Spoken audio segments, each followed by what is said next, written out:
Hello and welcome back to my channel. So today let's have a look at what are the basic tools you require for gardening. So I think it's pretty obvious that you require the tools that you see. So the first is gloves.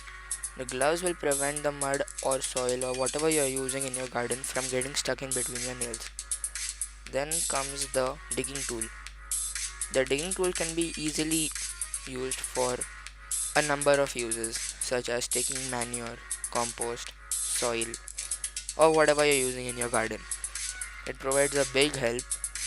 So as you can see, I am taking the manure and putting it into the pot. The reason why I am taking small quantities is because it's manure, and manure is so high in temperatures that it can cause really high temperature soils and end up burning the roots of your plant. So that's why you take very small quantities. Then comes the sickle. The sickle can be used for mixing up the soil that you have got, like how I am doing it. Then if you want to, you can also use it for uprooting plants. Cut the stem off, then after that you can just loosen the soil, or you can just loosen the soil directly without doing anything else. One more tool that is really helpful for your garden is the pruner.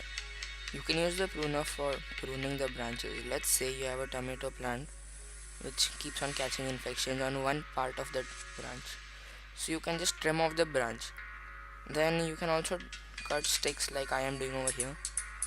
Now that pruner is really strong. It can cut even this stick, this bamboo stick over here. It is really strong. So this is another big help.